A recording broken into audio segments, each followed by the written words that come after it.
Débute, 2 fichières. Past 4 juin 2026, 14h13, je m'appelle Kingse, j'ai 32 ans. Ce matin, j'étais assise face à un avocat dont la cravate en soi coûtait plus cher que mon loyer mensuel. Il a poussé un document juridique sur la table en acajou, exigeant que je renonce à la maison de vacances de mon grand-père au bord du lac Balaton.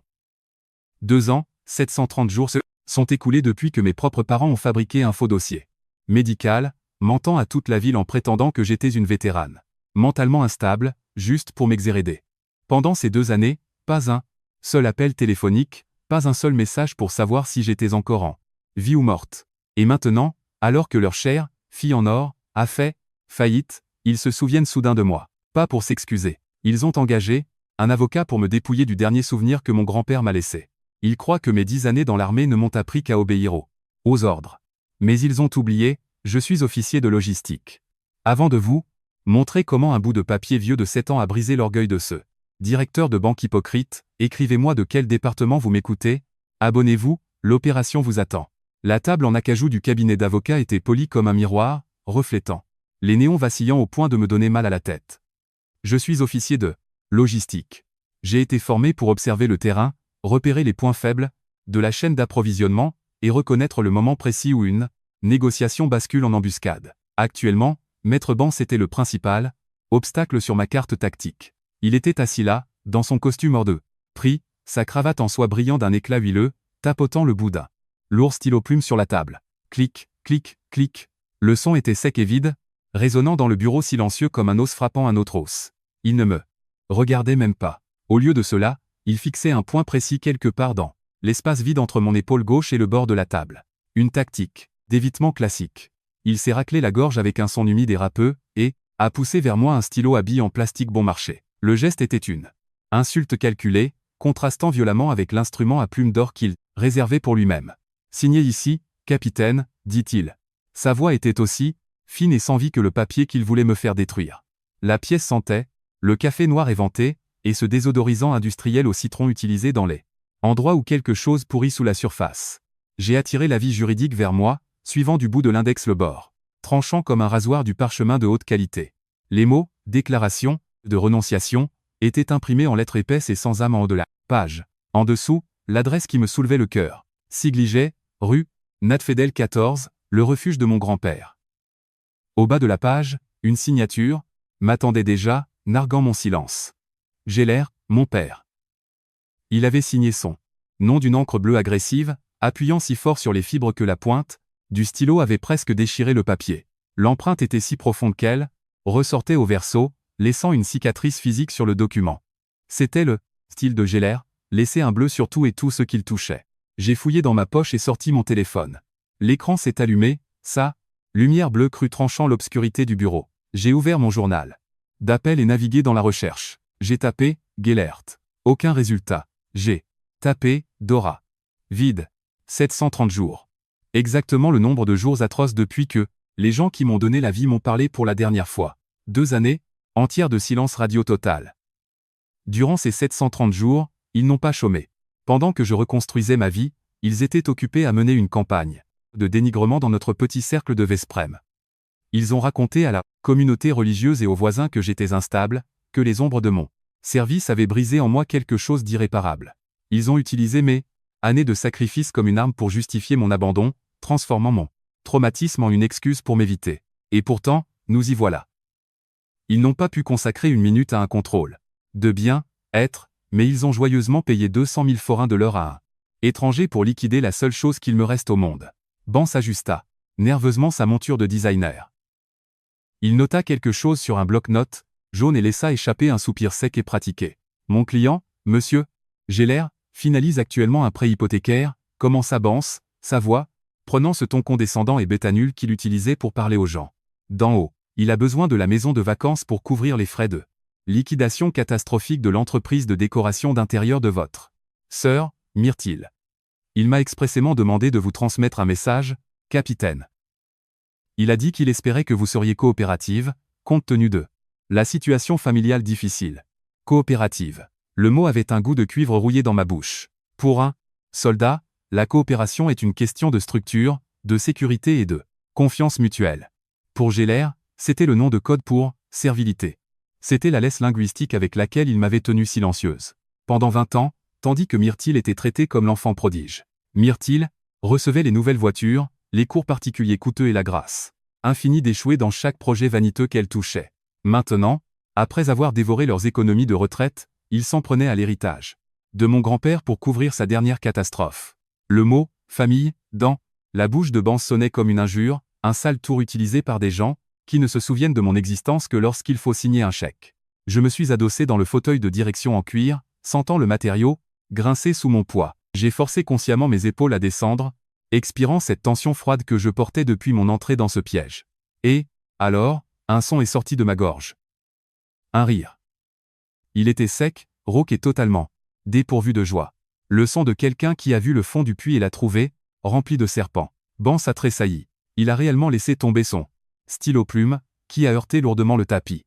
Il me fixait avec des yeux, écarquillés et terrifiés, comme si les rumeurs d'instabilité mentale prenaient enfin corps devant lui sous forme de crise psychotique. Il pensait que j'allais m'effondrer sous le poids de ces menaces juridiques. Il pensait que la pression des exigences de Gellert avait définitivement brisé ma résolution militaire. Il ne comprenait pas que je ne riais pas parce que j'avais perdu la tête. Je riais parce que je voyais enfin le piège pour ce qu'il était. La tentative désespérée et pitoyable de gens qui avaient déjà perdu le contrôle du pouvoir. Gellert avait passé 2 décennies à me façonner comme une stoïcienne, me disant que j'étais la dure, celle qui n'avait pas besoin de soutien, tout ça pour canaliser chaque centime vers son enfant préféré. Il pensait avoir forgé en moi un outil qui céderait toujours à sa pression. Il était sûr que je signerais. Sûr que la femme qui avait survécu à une décennie de discipline militaire s'effondrerait devant un morceau de papier et le faux plaidoyer de l'unité familiale. Je me suis penché en avant, fixant cette signature dentelée au bas du document. C'était plus qu'un nom. C'était une lame pointée sur ma vie. En fixant cette encre bleue agressive, les murs du bureau semblaient s'estomper et se dissoudre. L'odeur du désodorisant bon marché au citron a disparu, remplacée par l'humidité lourde et étouffante de l'été hongrois. J'entendais presque le cri rythmé, entêtant des cigales parmi les arbres de Vesprem. Cette signature agissait comme un crochet, extrayant ma conscience du bureau et me ramenant sur ce long chemin sombre vers la maison où la première trahison avait commencé. Cette signature bleue et dentelée au bas de la page ne représentait pas seulement une menace juridique. C'était une machine à remonter le temps. En regardant l'encre s'imprégner dans les fibres du papier, l'air stérile du bureau s'est évaporé. Je n'avais plus 32 ans. J'étais de nouveau à Vesprem, debout sur une pelouse si verte et si bien entretenue qu'elle semblait presque fausse sous le soleil pesant comme une couverture humide. C'était le matin du 16e anniversaire de Myrtille, et l'air était épais de l'odeur de l'herbe fraîchement coupée et de l'ombre étouffante de ma propre invisibilité. J'entends encore le cliquetis des clés. Gellert ne s'est pas contenté de les lui donner. Il les a lancés en l'air comme un trophée. Un énorme ruban de soie rouge était noué à l'anneau. Myrtille les a attrapés, ses cheveux blonds brillant à la lumière, et a poussé un cri qui a probablement été entendu jusqu'au village voisin. Derrière, elle se trouvait une Suzuki Vitara gris graphite flambant neuve. Le moteur a vrombi, un ronronnement mécanique pur qui a tranché le silence du quartier résidentiel. Gellert se tenait là, la poitrine gonflée d'une fierté qu'il ne m'avait jamais montrée, et la serrait en riant contre lui. Je me tenais 6 mètres en arrière, les mains enfoncées profondément dans les poches d'une veste en jean achetée dans une friperie avec mon propre argent, gagné à la station-service locale en dégraissant des blocs moteurs. Je me suis appuyé contre notre clôture en bois d'ébène, et j'ai regardé la scène comme une étrangère observant par la fenêtre. Je me demandais quelle odeur avait cette voiture à l'intérieur. Je savais que c'était l'odeur du cuir frais et du neuf, mais je ne l'ai jamais su avec certitude. Durant toute l'année, on ne m'a pas invité une seule fois à m'asseoir sur le siège passager. Dans notre famille, Myrtille était le pilote, et moi j'étais le fantôme dans le rétroviseur. Mon propre 16e anniversaire, 3 ans plus tôt, avait été un événement bien différent. Il n'y avait pas de clé, pas de fête au jardin. Juste une fine enveloppe blanche posée près du saladier de fruits sur l'îlot de la cuisine. L'intérieur, il y avait un abonnement mensuel de bus local et une page du journal Vespremi Naplo où la rubrique « Offre d'emploi » était entourée en rouge. Le message était clair, je devais chercher un travail de caissière. Dora était dans la cuisine, sa Bible ouverte sur le comptoir en granit près de l'évier. Elle épluchait une pomme verte, la lame du couteau bougeant avec une précision redoutable. Elle n'a même pas levé les yeux quand j'ai ouvert l'enveloppe. Elle a juste souri. Ce sourire doux et pratiqué qu'elle utilisait au cours biblique pour que tout le monde la croie sainte. C'est une année un peu serrée pour nous avec la maison, Kingse, dit-elle, le croquement de la pomme résonnant dans le silence. Nous avons dû verser une avance importante pour le nouveau piano Steinway de Myrtille. Elle a du talent, et nous devons le cultiver. Mais Dieu t'a donné des jambes si fortes et un esprit si indépendant. Tu as toujours été notre roc. Tu dois apprendre à partager les fardeaux de la famille. Elle a avalé un morceau de pomme, les yeux toujours fixés sur l'écriture devant elle. Pas une seule fois elle ne m'a regardé, elle n'a pas vu la déception, n'a pas reconnu la douleur de l'exclusion. Pour elle, ma force n'était pas une vertu, c'était un aspect pratique qui lui permettait de m'ignorer. J'étais une enfant de verre, parfaitement transparente, qui n'existait que pour refléter la lumière sur sa fille en or. Le mot « roc » devint la formule magique avec laquelle Gellert m'exclut du trésor familial. Quelques mois plus tard, quand j'ai demandé 15 000 forains pour un manuel de biologie de niveau avancé, il n'a même pas levé les yeux de la télévision. Assis dans son fauteuil en cuir, jambes croisées, les yeux rivés sur les cours de la bourse au JT. Myrtille est sensible, Kingse. Elle a besoin d'un système de soutien. Elle doit se sentir en sécurité pour pratiquer sa musique, murmura-t-il, sa voix froide et définitive. Mais toi, tu es une survivante. Tu es comme un cactus dans le désert. On pourrait te jeter au milieu de nulle part, et tu trouverais le chemin pour fleurir. Tu n'as pas besoin de l'eau que nous lui donnons. C'est à ce moment-là que j'ai compris qu'à ses yeux, je n'étais pas une fille. J'étais une pièce d'équipement qui ne nécessitait aucun entretien. J'étais un outil autonome qui ne lui coûtait rien. L'insulte finale est venue quand ils ont décidé que la grande chambre d'amis, ma chambre, était trop grande pour une seule personne. Il fallait une salle de piano séparée pour le piano à queue de Myrtille. Ils m'ont dit de déménager ma vie dans le petit, en débarras sans fenêtre à côté de la buanderie. Je me souviens d'être resté allongé dans cette chambre à 2 heures du matin. Les murs étaient en plaques, de plâtre mince, et chaque fois que la machine à laver industrielle atteignait l'essorage, toute la chambre tremblait. Le tambour métallique martelait le mur, juste derrière ma tête comme un marteau-piqueur. Un vrombissement rythmé, violent qui faisait claquer mes dents. J'ai tiré la fine couverture en laine sur ma tête, j'ai mordu ma lèvre inférieure jusqu'au sang pour ne pas pleurer. Je leur ai refusé le plaisir de la victoire, ils n'ont pas eu une seule larme. S'ils voulaient que je sois un cactus, je serais le plus piquant qu'ils aient jamais touché. Je fixais les murs vibrants, et, au rythme de la machine, j'ai fait un vœu. Je me suis promis de quitter Vesprem. De trouver un monde où la robustesse est un signe d'honneur, et non un prétexte à la négligence. Je tracerai mon propre chemin, et un jour, je revêtirai un uniforme qui commandera le respect que mon propre père m'a refusé. Il était exactement 5h30 du matin quand le sifflement du fer à repasser à vapeur a rempli mon petit appartement. J'ai vaporisé un amidon épais sur mon pantalon d'uniforme bleu. Le brouillard blanc s'est déposé sur le tissu, comme une promesse. J'ai pressé le fer, le maintenant jusqu'à ce que la chaleur imprègne l'étoffe, créant un pli si net qu'il semblait presque tranchant. Ce n'était pas seulement un vêtement. C'était 4 ans de ma vie. C'était 25 heures par semaine dans une station-service, dans l'odeur du gasoil et de la cigarette, froide, pendant que mes camarades faisaient la fête. C'était l'épuisement, jusqu'à l'os après les exercices de terrain dans la boue, bien avant le lever du soleil. J'avais payé chaque couture de cet uniforme de parade avec ma sueur et mon sang. Littéralement. J'ai passé l'heure suivante avec une boîte de polish pour métaux et un chiffon, faisant briller les boutons en laiton et mes galons de lieutenant jusqu'à ce qu'ils reflètent mon propre regard vide. J'ai poli mes chaussures en cuir noir jusqu'à ce que mes articulations commencent à saigner. L'odeur âcre et médicinale du produit de nettoyage remplissait mes poumons. Aujourd'hui, c'était la cérémonie de remise des insignes. Pour la première fois, dans l'histoire, la famille avait un officier. Je pensais que peut être l'or sûr. Mes épaules suffiraient enfin à ce que Gellert me voie. À 7 heures, le téléphone sur ma commode s'est mis à vibrer avec une persistance mécanique violente. J'ai vu le nom, Gellert, s'afficher sur l'écran. J'ai pris une grande inspiration, évacuant la boule d'angoisse dans ma gorge avant de répondre. Je m'attendais à des félicitations, ou peut-être un « nous sommes en route ». Au lieu de cela, la première chose que j'ai entendue fut le claquement sec et rythmé du ruban adhésif et le grognement frustré de Gellert. Rapport de situation, aboya-t-il, comme si ma vie n'était qu'une ligne de plus sur sa liste de corvées. On ne pourra pas être là, Kingse. Il y a eu une fuite d'eau dans le nouvel appartement de Myrtille, et la petite est une épave. Ça fait une heure qu'elle pleure au téléphone. Je dois aller là, balader à sauver ses tapis de designer avant qu'il ne soit ruiné. En arrière-plan, j'entendais le masticage humide et rythmé du chewing-gum de Dora. C'est juste une épingle sur un insigne, ma chérie, intervint-elle, sa voix légère et méprisante, comme si je recevais un trophée de participation à une compétition sportive de l'école primaire. De toute façon, tu as toujours été si indépendante.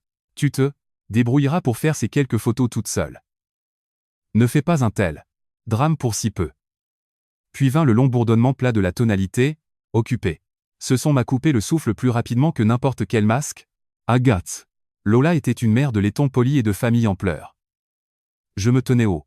Garde, à vous, le dos droit comme une ligne d'acier, pendant que les noms étaient appelés. Lieutenant Kingsley. Mes bottes frappaient le sol d'un bruit sourd et rythmé alors que je marchais vers l'estrade. Du coin de l'œil, je voyais les rangées de familles, des pères en tenue de fête, des mères serrant des bouquets de lys, des frères et sœurs se disputant pour savoir qui prendrait la première photo. Puis je l'ai vu. Le secteur P. 3 chaises pliantes étaient là, froides, le dossier en velours désespérément vide. Elles ressemblaient à 3 pierres tombales au milieu de la fête. Mon commandant s'est avancé pour épingler les plaques dorées sur mes épaules. Il cherchait mes parents, fouillant la foule du regard pour trouver ces gens qui auraient dû être là pour témoigner de ma transformation de cadet en officier. Il n'a rien vu d'autre que le vide. Je n'ai pas bronché. J'ai fixé mes yeux sur un point lointain, un espace où l'air est rare et la lumière froide. J'ai porté la main à un salut tranchant et ferme, mon bras tremblant légèrement sous l'effort de maintenir mon monde d'un seul bloc. Ma mâchoire était si serrée que mes muscles faciaux commençaient à pulser. Aujourd'hui, je n'étais pas une fille. J'étais une île dans un flux de gens qui avaient un foyer où rentrer. À 6 heures du soir, l'adrénaline s'était évaporée, laissant derrière elle un silence lourd et étouffant. Assise par terre dans ma chambre, toujours en uniforme, j'ai commencé à délasser mes bottes. Je les ai jetées dans un coin, le claquement du cuir résonnant comme un coup de feu. Le téléphone a sonné à nouveau. J'ai failli ne pas répondre, mais j'ai vu l'identifiant. Ouba, mon grand-père. Sa voix au bout du fil était rauque, interrompue par une quinte de tous humide qui révélait que les années le rattrapaient. Kingsley, j'ai vu la photo que tu as envoyée, murmura-t-il, sa voix chargée d'une fierté qui me brûlait les yeux. Tu as l'air redoutable, gamine. Vraiment tranchante. Il s'arrêta, son souffle haché. Je suis désolé pour Geller. Il a toujours été aveugle alors devant lui parce qu'il était trop occupé à chasser la poussière de paillettes. Mais écoute-moi bien. Ne te retourne pas vers eux. N'attends pas un salut qu'ils ne te donneront jamais. Continue simplement ta route. J'ai déjà établi pour toi un périmètre de sécurité. Tu es couverte, Kingsley. Tu m'entends? Tu es couverte. J'ai essuyé une larme égarée avec le dos de la main, hochant la tête dans la pièce vide.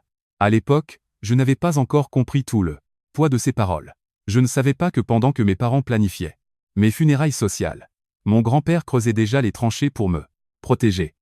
Je suis restée assise là, dans le noir, un tout nouvel officier au cœur brisé, me raccrochant à la voix de la seule personne qui me voyait. Vraiment. J'ai rencontré Den quand j'avais 26 ans, et il n'est pas arrivé avec un CV ou un fonds de placement. Il est arrivé avec de la graisse de moteur sous les ongles et une couche de poussière sur la peau. Ma camionnette m'avait lâché sur le bord de la route sous un soleil si brutal que le ciel semblait fait de plomb fondu. C'était juste un homme qui s'était arrêté. Un étranger qui n'a rien demandé avant de se glisser sous le châssis. Quand il a fini par émerger, torse nu et trempé de sueur, sentant l'huile moteur et la force brute, j'ai vu les cicatrices. De larges chéloïdes boursouflés sur son épaule, causés par des éclats d'obus. Des souvenirs de son temps comme sapeur dans l'armée, un ingénieur de combat qui avait passé sa jeunesse à dégager des routes entre les mines.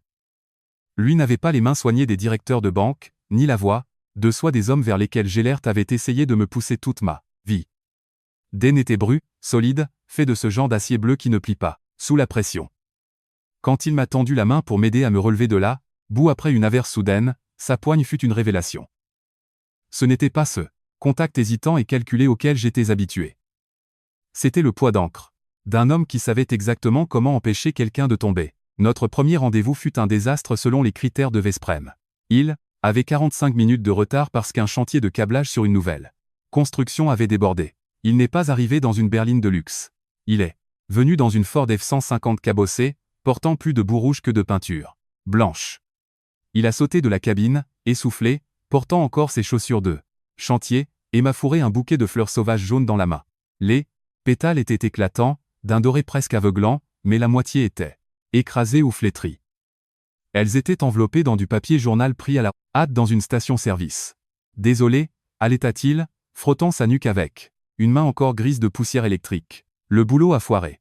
Je les ai ramassés sur le bord de la route parce que je ne voulais pas arriver les mains vides.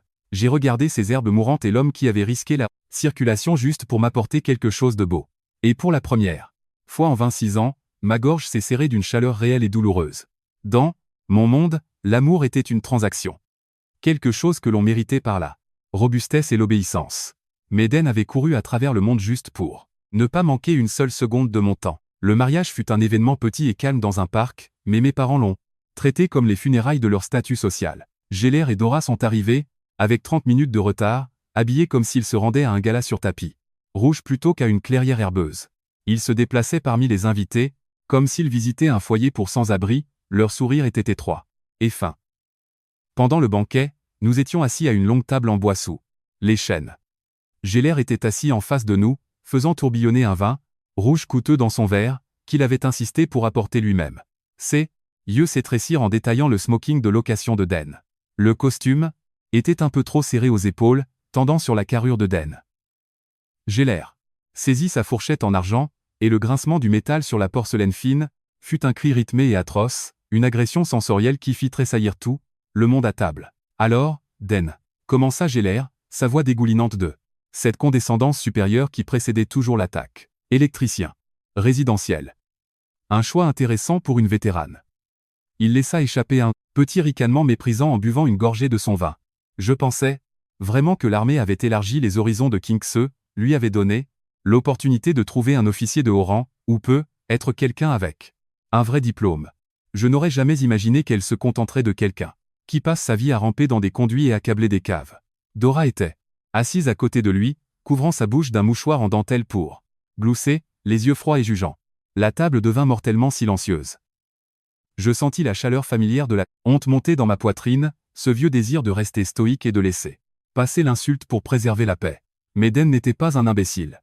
Il ne jouait pas au jeu de la soumission silencieuse.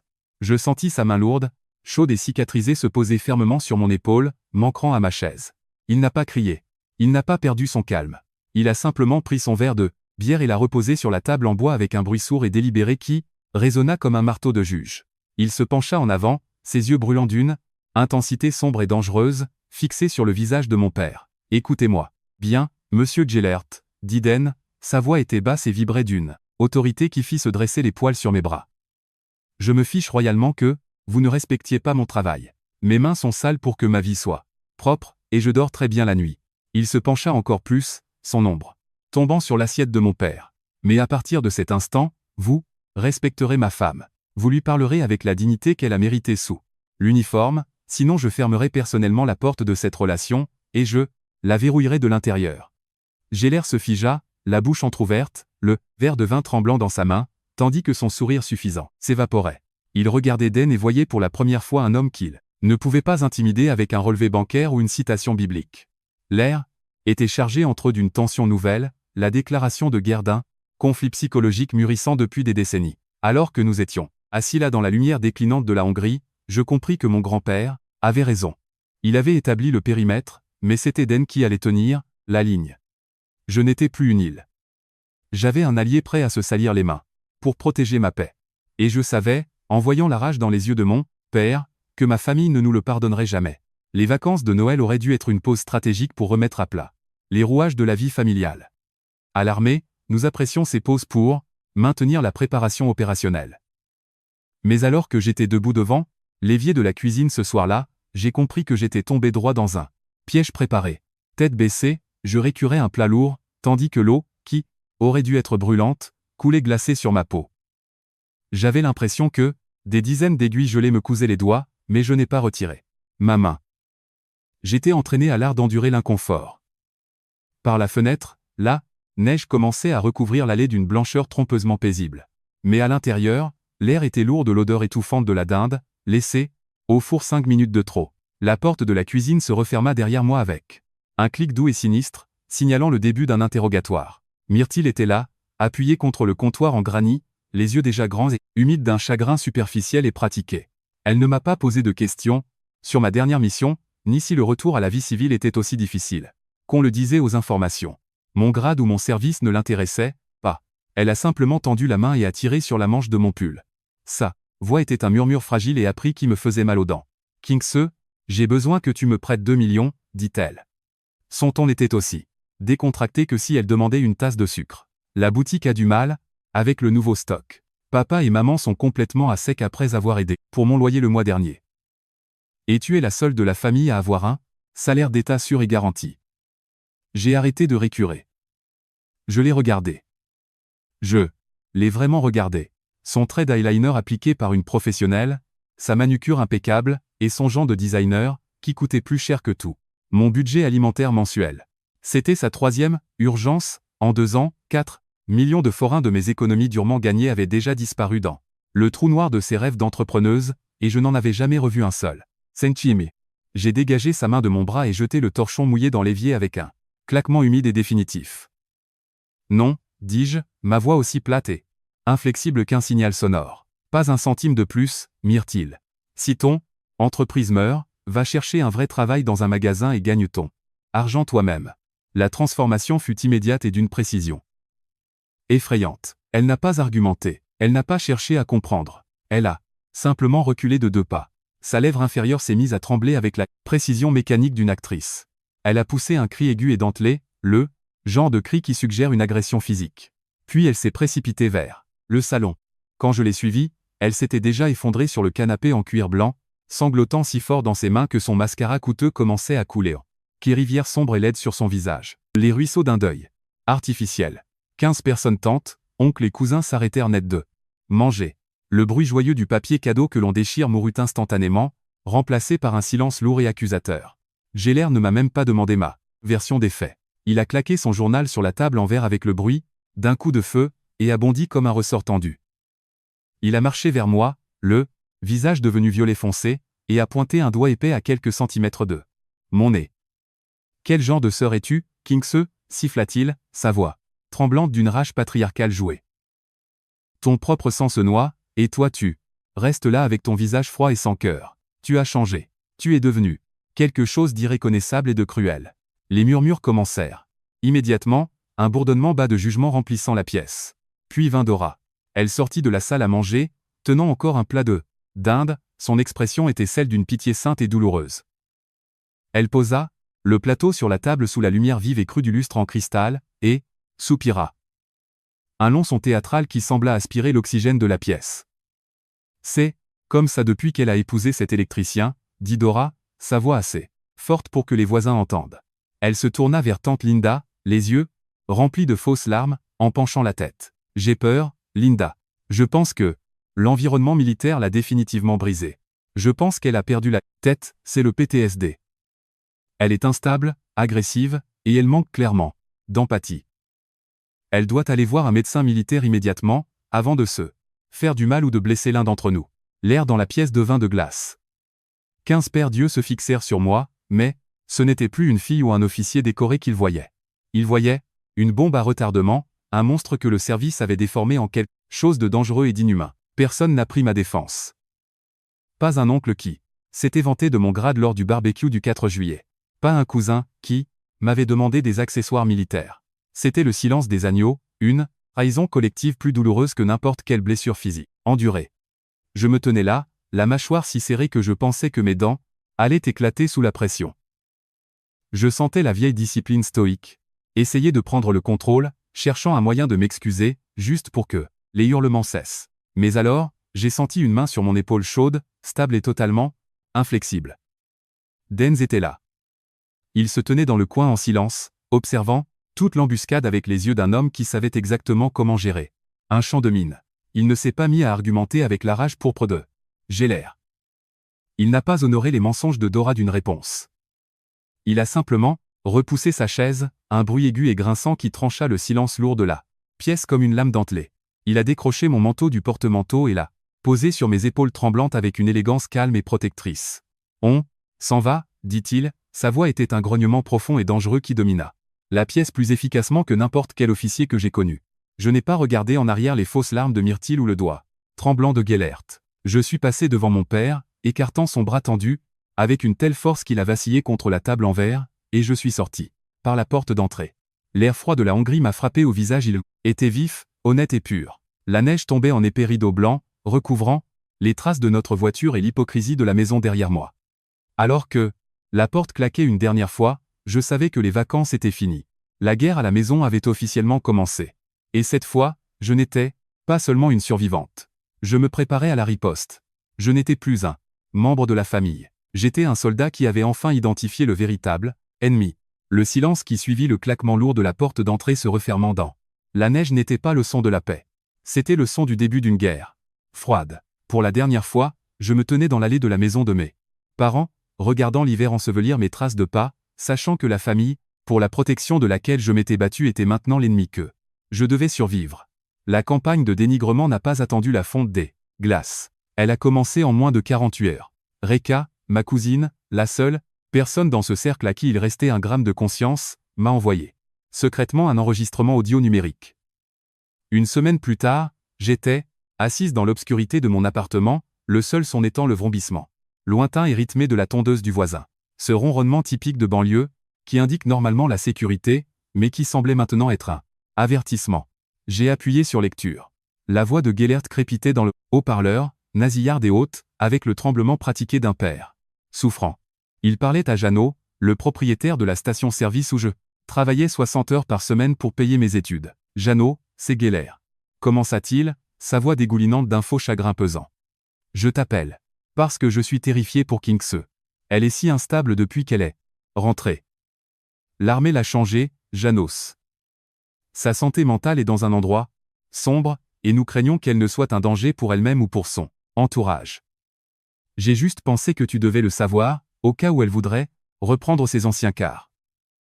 Il ne prenait pas de mes nouvelles. Il empoisonnait le puits. Il utilisait comme arme ce service dont j'étais fier, utilisant le mot « instable » comme une pierre pour couper mes moyens de subsistance. Il voulait me voir sans abri, affamé, pour que je finisse par ramper à genoux jusqu'à Vesprem, demandant grâce et pardon. Le verre que je tenais à la main ne m'a pas seulement glissé des doigts, je l'ai broyé. Les éclats m'ont coupé la paume, mais je n'ai pas ressenti de douleur, seulement le goût froid et métallique de la rage qui montait dans ma gorge. Je ne l'ai pas appelé pour hurler. Je ne lui ai pas donné la satisfaction d'une réaction émotionnelle. Au lieu de cela, j'ai fait ce que tout officier fait quand une position devient intenable. J'ai exécuté un changement de garnison. Le lendemain matin, j'ai déposé mes papiers de transfert. L'armée a approuvé ma mutation a Székesfehérvár, juste Oszezló indu poisondemo villanatola. C'était assez loin pour construire une forteresse, mais assez proche pour surveiller l'horizon pour leur prochain mouvement. J'ai changé mon numéro de téléphone. J'ai effacé toute trace de ma vie sur les réseaux sociaux et j'ai bloqué tous ceux dont le nom de famille était identique au mien. J'ai claqué la grille de fer sur ce monde et je l'ai verrouillé de l'intérieur. 2 ans s'écoulèrent dans le flou du devoir et de la discipline. À l'armée, le temps se mesure en grade et en rotation. J'ai été promu capitaine, officier de logistique qui savait enfin comment gérer ses propres chaînes d'approvisionnement interne. Den, mon roc, est resté à mes côtés, ses mains, cicatrisées bâtissant les fondations d'une vie que mes parents ne pouvaient pas toucher. Il a remporté 2 gros contrats d'électricité pour le département, et, ensemble nous avons acheté un petit morceau de terre. Nous n'avons pas engagé d'équipe. Nous avons posé nous-mêmes les bardeaux sur le toit sous la canicule. Ensemble, nous avons tiré les fils de cuivre dans les murs. Le soir, j'étais assis sur notre nouvelle terrasse, l'odeur du pain frais se mélangeant à celle des vêtements de travail de Denzhuil, sueur et travail honnête. J'étais assise là avec une brosse dure, récurant la boue sèche de mes bottes. Parfois, j'entendais le rire d'un voisin lors d'un barbecue de week-end, où je voyais un père apprendre à sa fille à faire du vélo, et le goût salé d'une larme égarée atteignait le coin de ma bouche. La blessure de l'exclusion par son propre sang ne se referme jamais vraiment. Elle devient simplement une cicatrice avec laquelle on apprend à vivre. Mais le silence de ma nouvelle maison me permettait de respirer. Je n'avais plus besoin de dormir d'un œil, attendant de savoir quand le prochain couteau arriverait dans mon dos. Mais cette paix a volé en éclats ce matin. J'ai cligné des yeux, mon attention, revenant au présent, dans le bureau stérile et rempli d'acajou de Maître Bance. L'odeur du désodorisant bon marché au citron est soudain redevenue étouffante. Mes yeux sont revenus sur la déclaration posée sur la table. J'ai fixé la signature de Gellert, cette encre dentelée alimentée par l'ego, qui ressemblait à une rangée de dents brisées. Il pensait que 2 ans de silence m'avaient brisé. Il pensait qu'en ignorant mon existence, il avait aspiré ma combativité. Il pensait qu'un seul morceau de papier intimiderait un capitaine. Si vous avez déjà dû bloquer quelqu'un que vous aimez juste pour préserver votre santé mentale, appuyez sur ce bouton « J'aime ». Ce n'est pas de la haine. C'est un acte de survie. Écrivez en commentaire si vous avez enfin construit votre propre mur de paix et refusez que ceux qui vous ont blessé reprennent le dessus. J'ai regardé Bance, qui regardait encore sa montre et tapotait avec son stylo. Coûteux. Je n'ai pas dit un mot. Je me suis simplement penché en avant, le coin de ma bouche se contractant dans un sourire qui n'atteignait pas mes yeux. Ma main se déplaça vers la fermeture éclair de ma sacoche en cuir. J'ai l'air. Pensait avoir tendu le piège. Il n'avait aucune idée que j'avais passé les 2 dernières années à rassembler des informations qui allaient bientôt transformer tout son monde en cendres. J'ai saisi la poignée de mon sac, le son de la fermeture éclair glissant a résonné comme le chargement d'une arme. Il était temps de leur montrer ce qui arrive quand on veut voler quelqu'un qui n'a plus rien à perdre. Le premier email de Maître Bans s'est abattu dans ma boîte de réception comme un obus traçant, déchirant l'obscurité d'un mardi soir silencieux. Ce n'était pas seulement une demande formelle. C'était une menace tactique enveloppée dans un jargon juridique coûteux et brillant. Il me donnait précisément 24 heures pour signer la déclaration de renonciation sur la propriété de Sigliget, sinon, je ferais face à un procès long et public qui, affirmait-il, mettrait en péril mon statut de capitaine dans l'armée. Je n'ai pas paniqué, et je n'ai pas cherché mon téléphone pour appeler Gellert.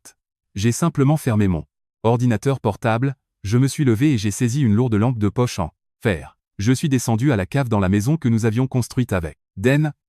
En bas, l'air était frais, portant l'odeur brute et honnête du béton, humide et du bois qui sèche. Je suis passé devant l'établi et les bobines électriques de Den, jusqu'au coin du fond où une lourde malle antique reposait sous une épaisse couche de poussière grise.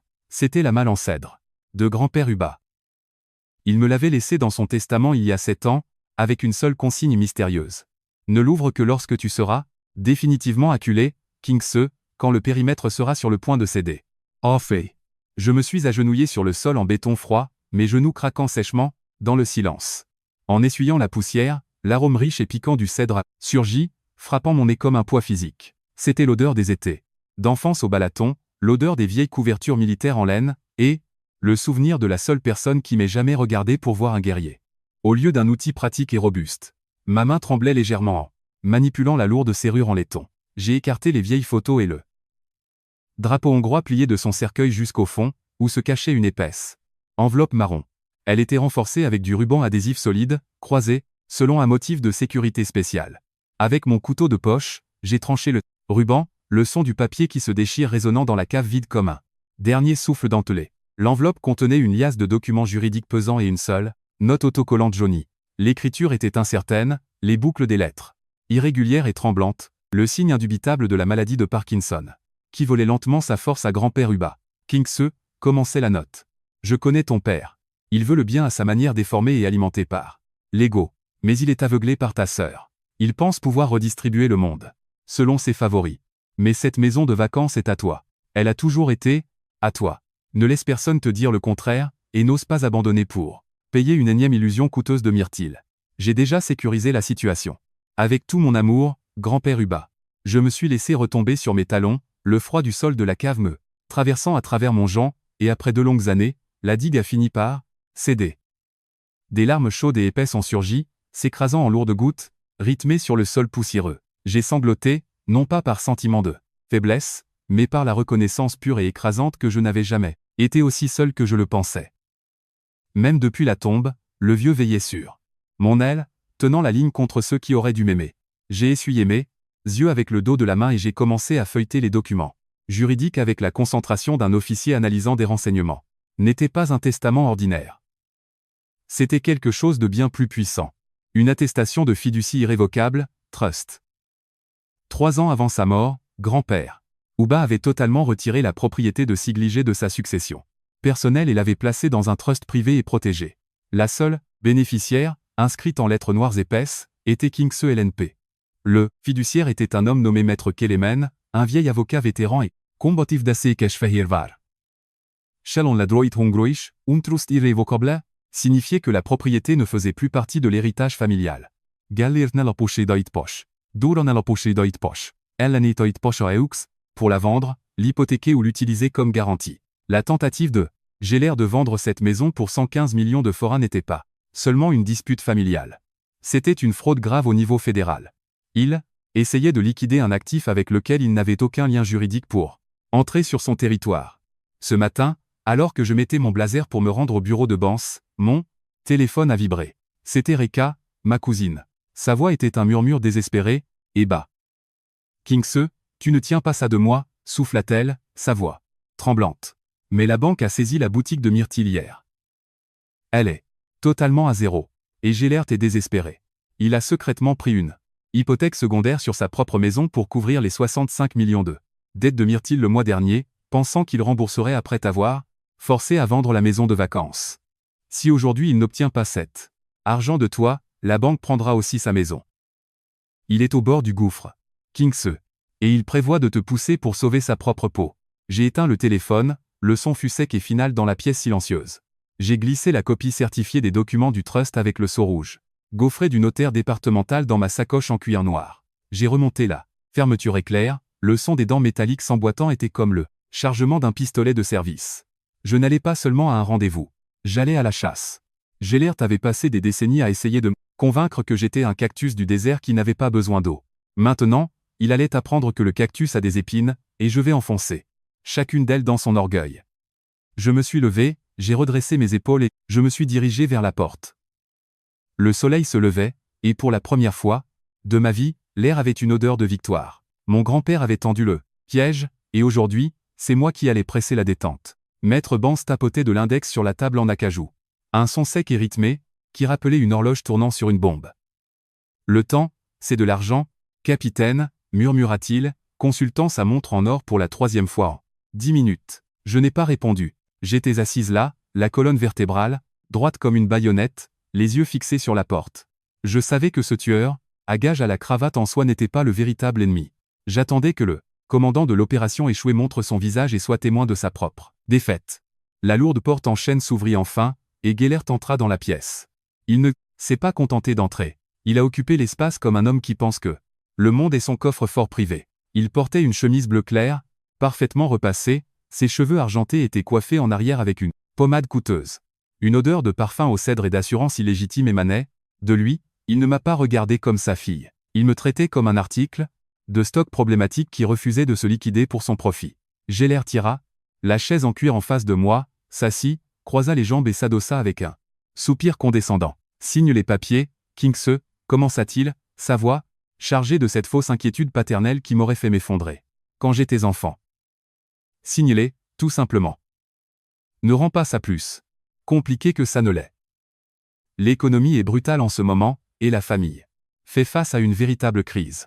Grand-père Hubert aurait aussi voulu que nous protégions ta sœur. Myrtille est fragile, Kingse. Elle n'est pas faite de la même matière que toi. Elle a besoin de la maison de vacances pour régler ses dettes et recommencer à zéro. Toi, tu es la dure. Souviens-toi, tu t'en sors toujours très bien toute seule. Entendre utiliser le nom de grand-père Hubert pour justifier son vol était comme si quelqu'un crachait sur la tombe d'un soldat tombé au combat. C'était un niveau d'irrespect qui transforma mon sang en azote liquide. Je l'ai regardé, mon visage était le masque vide de la discipline militaire. C'est bien ça, Gellert, demandai-je, ma voix basse et dangereusement stable. Tu appelles l'aide le nom de l'homme à qui tu n'as pas rendu visite au cimetière depuis 3 ans, juste pour t'aider à voler mon héritage. C'est un nouveau bas-fond, même, pour toi. Avant qu'il ne puisse répondre, son téléphone se mit à vibrer sur la table. Il ne l'a pas mis en sourdine. Au lieu de cela, il a ricané et a activé le haut-parleur, faisant glisser l'appareil vers le milieu de la table comme un pion dans une partie d'échecs. La voix de Myrtille fit irruption dans la pièce, aiguë et râpeuse, résonnant sur le bois précieux. Papa, papa, elle a déjà signé, guénit-elle, sa voix était épaisse de larmes nasillardes forcées. La banque a encore téléphoné ce matin. Il menace de venir à la boutique. S'il te plaît, dis-moi qu'elle a signé. Dis-lui que c'est pour la famille. Elle finit toujours par céder quand tu parles de la famille. Papa, dis-lui que je vais tout perdre si elle ne le fait pas. Gellert me regarda, les yeux froids, et, calculateur, savourant la mise en scène. Tu l'as entendu, Kingse. Ce n'est plus une requête. Si tu ne signes pas cette déclaration de renonciation, immédiatement, j'ai déjà ordonné à Bance de déposer les papiers au tribunal. Nous attaquerons ta capacité d'exercice. Nous avons les dossiers falsifiés sur ta période d'instabilité après ton déploiement. Nous prouverons que tu n'es pas apte à gérer tes propres affaires, et encore moins un bien immobilier de valeur. Le juge te dépouillera de tes droits, et je serai nommé ton tuteur légal. Soit, tu signes maintenant, soit tu perds tout, y compris ta carrière militaire. Il jouait encore la carte de la santé mentale utilisée comme une arme, essayant d'enterrer ma réputation sous le poids de ses mensonges. Il pensait que la menace d'un scandale public ferait reculer un capitaine. Il croyait sincèrement être le seul dans la pièce à avoir un plan tactique. Il n'avait aucune idée qu'il venait de marcher dans une zone de destruction préalablement balisée. Je n'ai pas cligné des yeux. Je n'ai pas argumenté. Je n'ai même pas élevé la voix. J'ai simplement fouillé dans ma sacoche en cuir et j'ai sorti une seule chemise. Épaisse. Le seau rouge gaufré du notaire a brillé à la lumière comme une blessure fraîche. Je ne l'ai pas jeté. Je n'ai pas fait de mouvement brusque. J'ai posé le document face cachée sur l'acajou, et d'un doigt, je l'ai fait glisser lentement sur la table jusqu'à ce qu'il se retrouve sous le nez de Maître Bance. Ceci, dis-je, ma voix tranchant les pleurnicheries de Myrtille, au téléphone comme une lame dentelée, est une copie certifiée du contrat de fiducie irrévocable établi par grand-père Hubert il y a 7 ans. La propriété de Sigligé a été placée dans ce trust 3 ans avant sa mort. Je suis l'unique bénéficiaire. Le fiduciaire n'est pas toi, Gellert. C'est Maître Kelemen de Seekashfahirvar. Il y eut un tel silence dans la pièce que j'entendais le vrombissement de la climatisation. La main de Bance tremblait alors qu'il se saisissait du document. Il l'attira vers lui, ses yeux parcourant les pages avec une intensité fiévreuse. Il retira ses lunettes, son visage prit une teinte grisâtre maladive, alors qu'il réalisait la gravité de la situation. Geller, quant à lui, arborait toujours ce sourire suffisant, bien que les bords commençaient déjà à s'effilocher comme un vieux tissu. « Qu'est-ce que c'est » exigea Gellert, sa voix montant dans les aigus. « Une sorte de charabia militaire bidon. Le titre de propriété est à mon nom. Je l'ai vérifié il y a des années. » Bance leva les yeux, et pour la première fois de sa vie, il eut réellement peur de la femme assise en face de lui. « Monsieur Geller, taisez-vous » murmura l'avocat, sa voix se brisant sous une panique non professionnelle. « C'est un trust. Irrévocable. Si c'est authentique et ça semble l'être, vous n'avez jamais possédé le 14 rue Nadfedel. Cela n'a jamais fait partie de l'héritage que vous avez reçu. Juridiquement, cela a été séparé de votre champ d'action il y a presque une décennie. » Le visage de Gellert passa d'un pourpre profond et arrogant à un blanc, mortellement translucide. Il bondit en avant, arrachant le papier des mains de Bance, ses yeux parcourant sauvagement les épaisses lettres noires. « C'est impossible » hurla-t-il, sa voix brisant enfin sa façade coûteuse. Le vieux était sénile. Il n'a pas pu faire ça dans mon dos. Il n'avait pas assez de jugeote pour monter ça. Je me suis penché en avant, appuyant mes coudes sur la table, croisant les doigts. J'ai attendu que son regard croise le mien. Des yeux qui étaient maintenant remplis de la terreur sauvage et désespérée d'un homme qui réalise que le sol vient de se dérober sous ses pieds. Il ne l'a pas fait dans ton dos, Gellert, dis-je, mes paroles tombant comme des pierres lourdes dans un lac calme. Il l'a fait pour me protéger de toi. Il savait exactement qui tu étais. Il savait qu'à la minute où il partirait, tu essaierais de me siphonner pour nourrir la vanité de Myrtille. Il a réglé le fusible il y a 7 ans, et tu viens juste de presser la détente sur toi-même. Tu ne m'as pas seulement menti, Geller. Tu as essayé de vendre pour 115 millions de forains, actif qui ne t'appartient pas. Dans ce pays, ce n'est pas une dispute familiale. C'est une escroquerie de valeur particulièrement élevée et une falsification de documents publics. Et il y a 10 minutes, Maître Kelemen a déjà informé le parquet. Geller s'effondra dans son fauteuil en cuir. Sa chemise semblait soudain taille trop grande pour lui. Le monument patriarcal qu'il avait bâti sur des mensonges ne s'est pas seulement effondré. Il a volé en 1 million de bouts de papier inutile. Myrtille pleurait toujours au téléphone, sa voix n'était plus qu'un petit couinement pathétique et lointain. Mais plus personne ne l'écoutait. Je me suis levé, j'ai saisi ma sacoche et j'ai baissé les yeux vers l'homme brisé qui avait été mon père. Échec et mat, Gellert, murmurai-je. Tu aurais dû vérifier le périmètre avant de commencer une guerre contre l'officier de logistique. L'avis de ma voisine, Madame Argitet, arriva à 4 heures de l'après-midi. C'était un SMS court et désespéré, accompagné d'une photo floue.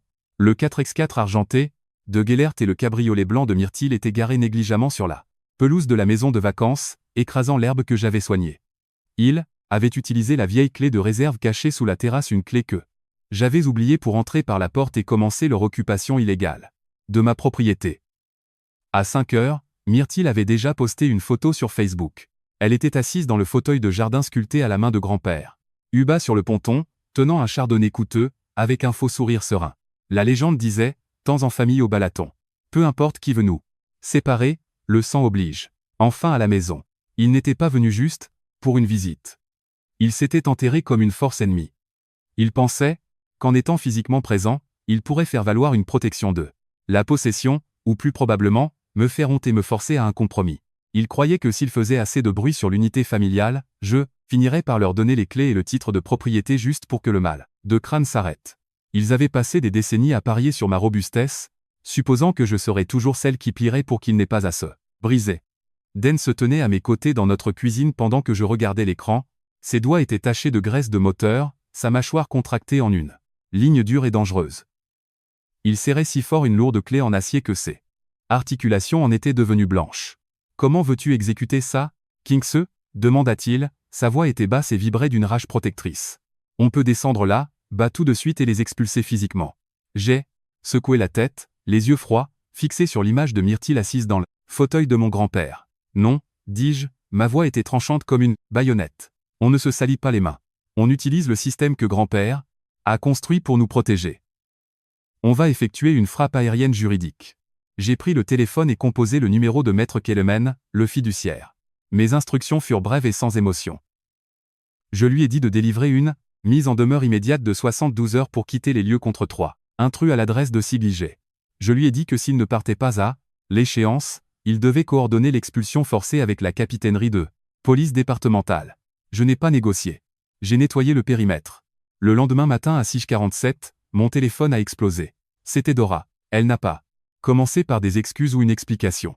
Elle est allée droit à l'arme suprême de l'arsenal maternel, la culpabilisation. Sa voix était un gémissement haut et hystérique. « Comment peux-tu faire ça, Kingsley ? Tu veux vraiment tuer ta propre mère » hurlait-elle, sa respiration lourde et saccadée remplissait la ligne. « Ton père est un homme respecté dans cette ville. Tu vas l'humilier devant tout le monde.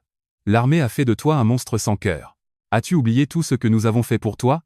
Tu vas jeter tes propres parents à la rue comme de vulgaires criminels ? Je n'ai pas élevé la voix.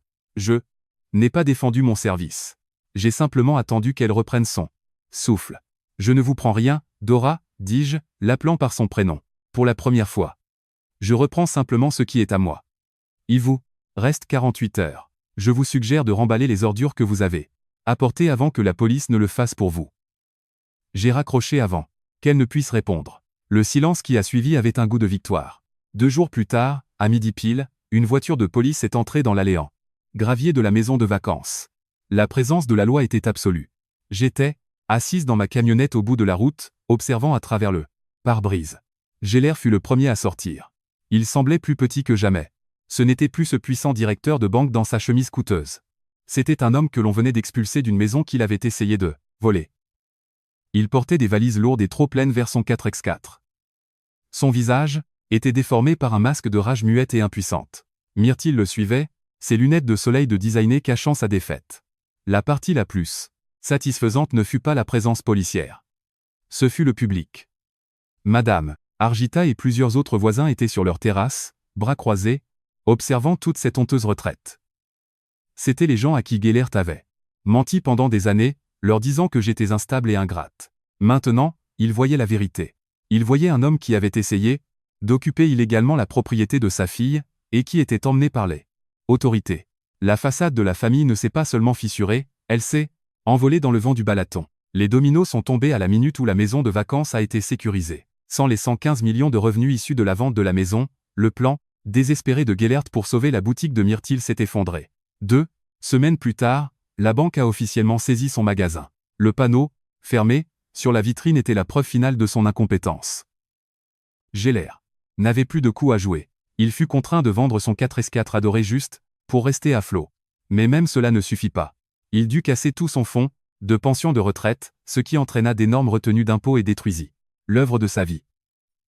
Il dut rembourser la dette de 65 millions qu'il avait contractée pour Myrtille. Son rêve de partir à la retraite à 62 ans est mort. Il travaillera à la banque jusqu'à ses 70 ans, hanté par la dette et par les derniers murmures de la ville.